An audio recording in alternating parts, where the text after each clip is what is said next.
Hi friends, நம்ம வீட்டில் உள்ள தேவையில்லாத வேஸ்ட் வச்சு எப்படி இப்படிலாம் ஒரு அழகான ஒரு வால் டெக்கார் பண்ணுறது அப்படிங்கிறது தான் இந்த வீடியோ ஃபுல்லாக நான் உங்களுக்கு சொல்ல போகிறேன். ஸோ ஸ்கிப் பண்ணாமல் பாருங்கள். இது ஒன்றும் இல்லைங்க, நம்ம கேக் வாங்கோம்ல, அந்த கேக்கில் உள்ள அந்த பேஸ் தான். ஸோ இதை எடுத்துக்கிட்டேன் நான். உங்கள் வீட்டில் ஏதாவது இருந்தால் எடுத்துக்கோங்க. ஸோ வாட்டர் கலர், இது என்னோடய சன்னுக்காக நான் வாங்கினது. அது வேஸ்ட்டாக தூக்கி போட்டிருந்தான். ஸோ அதை எடுத்துக்கிட்டேன். ஸோ நான் வந்து ப்ரௌன் கலர் பேஸாக நான் வந்து யூஸ் பண்ண போகிறேன். இது வந்து இந்த மாதிரி பார்க்குற மாதிரி அடிச்சுக்கோங்க. நம்ம ஒரு பெரிய ஆர்டிஸ்டாக இருக்கணும்னு அவசியம் கிடையாது. இந்த மாதிரி கொஞ்சம் பார்க்குற மாதிரி அடிச்சுக்கோங்க.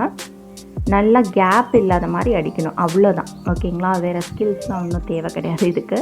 ஸோ இது வந்து ஃபுல்லாக எப்படி இருக்குது. எஸ், இந்த மாதிரி ப்ளெயினாக நீங்கள் காய வச்சு எடுத்துக்கோங்க. சரிங்களா? ஸோ நெக்ஸ்ட் நமக்கு தேவைப்படுறது பெர்மனண்ட் மார்க்கர் தான். ஸோ இதை வச்சுட்டு நீங்கள் முன்னமே அதில் ஸ்லைட்டாக நீங்கள் வந்து ஒரு பென்சில் வச்சு ஒரு லைன் போட்டுக்கோங்க.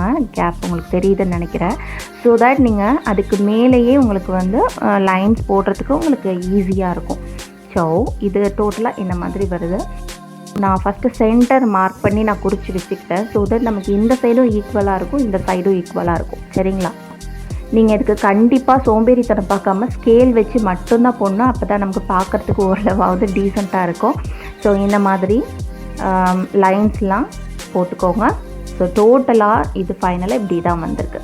சரிங்களா? ஸோ கரெக்டான ப்ரொப்போர்ஷனில் நீங்கள் கரெக்டாக போட்டிங்கன்னா இன்னும் நல்லா இருக்கும் பார்க்குறதுக்கு.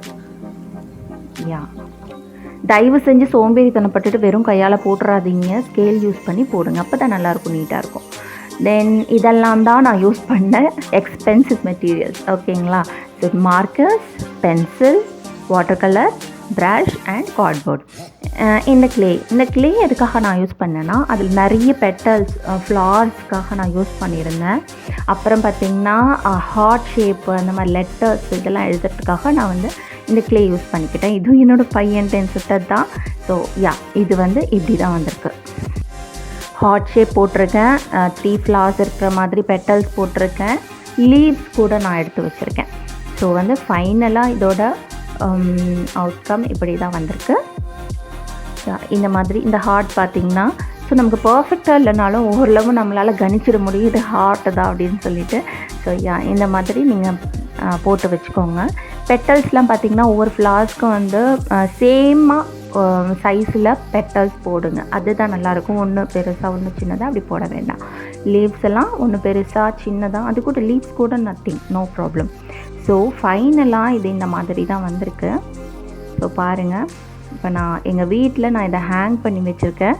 இதோட ஃபைனல் லுக் இப்படி தான் இருக்குது. ஸோ இந்த ஸ்வீட் அப்படிங்கிறதுல வந்து நான் யூஸ் பண்ணியிருக்கிறது சொன்னால் நம்ப மாட்டீங்க, இது வந்து மைதா மாவு. சரிங்களா?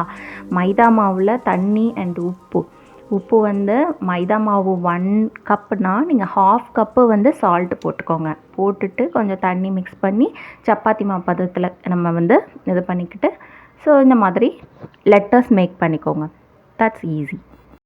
அஃப்கோர்ஸ் சேம் மைதா மாவில் நீங்கள் வந்து இந்த ஃப்ளார்ஸ் கூட போட்டுக்கலாம், ஒன்றும் பிரச்சனை கிடையாது. ஸோ ஒரு அட்ராக்டிவான கலர்ஸ் சூஸ் பண்ணுறது தான் நம்மளோட வேலை. ஸோ பாருங்கள், இதில் இந்த ஸ்வீட் ஹோம் அப்படி தான் நீங்கள் எழுதணும்லாம் கிடையாது. நீங்கள் வேறு எதாவது கோட்ஸ் வந்து நீங்கள் ஷார்ட்டாக கூட எழுதிக்கலாம். கேட்சியாக இருந்தால் கூட பரவாயில்ல, சூப்பராக இருக்கும். கேட்சி லைன்ஸ் ஏதாவது நீங்கள் எழுதிக்கலாம். ஸோ நான் இதில் வந்து குட்டியாக மேலே மட்டும் கொஞ்சம் ஸ்மைல் அப்படின்னு எழுதி என்னோடய வீட்டில் மாட்டியிருக்கேன். ஸோ இது வந்து பார்க்குறப்பெல்லாம் வந்து நமக்கு ரொம்பவே ஹாப்பியாக இருக்கும். நம்ம பண்ணது அப்படிங்கிறதோட சேடாக இருக்கிறப்பெல்லாம் இதை பார்த்தோன்னா இன்னுமே ஹாப்பியாக ஆகிடுவோம் நம்ம. ஸோ நீங்கள் கண்டிப்பாக இதை ட்ரை பண்ணி பாருங்கள். இதில் உள்ள பேட்டர்ன்ஸ் எல்லாமே வந்து உங்களோட ஐடியா தான்.